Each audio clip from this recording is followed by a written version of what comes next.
How are you? I hope you are doing well. Guys, आज मैं आपके साथ चिकन स्टीम ब्रोस्ट की रेसिपी शेयर करने जा रही हूँ, वो भी मेरे स्टाइल में। चिकन स्टीम ब्रोस्ट बनाने का तरीका थोड़ा आसान और चेंज होगा, बहुत जल्द बन के तैयार हो जाएगा और बहुत ही मज़े का बनेगा। आपको बताती जाऊँ, चिकन को मैंने विनेगर और सॉल्ट लगा के 5 मिनट के लिए रख के धो लिया था।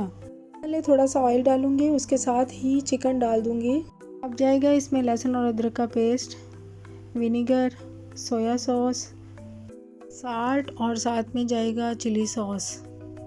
इसमें डालूंगी स्पाइसेस में सबसे पहले जाएगा ब्लैक पेपर, और गाइस क्वांटिटी मैंने साथ साथ मेंशन कर दी है।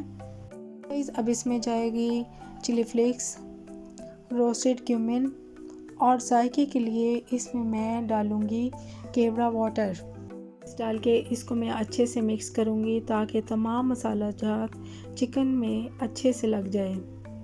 गाइस, लास्ट में मैंने कश्मीरी लाल मिर्च डाली थी ताकि इसके अंदर कलर बहुत ज़बरदस्त आए।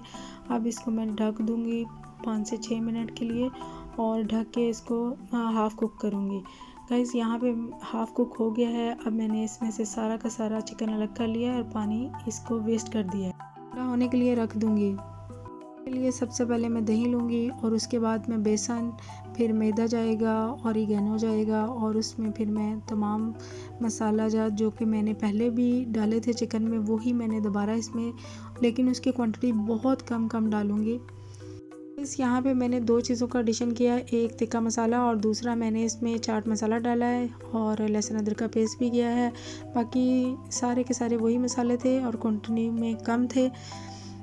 मिक्स करके जो मैंने ठंडा होने के लिए चिकन रखा था उसके ऊपर डाल दूंगी, और इसे 1-2 घंटे के लिए ढाँप के रख दूंगी। तो इसके 2 घंटे के बाद मैंने इसको बाहर निकाला है। अब इसमें वाइट तिल और ब्लैक तिल मैंने डाले हैं, और मैंने एक कढ़ाई में डाला है। तेल को अच्छे से मैंने गर्म किया है फुल हीट पे। अब इसमें मैंने एक ही सिटिंग में सारे के सारा चिकन डाल दिया था। 4 मिनट लगेंगे क्योंकि पहले ही कुक हो चुका है। अब इसको मैंने इसकी साइड चेंज कर दी है, और दूसरी साइड से भी 3 से 4 मिनट लगेंगे, तो चिकन जल्दी से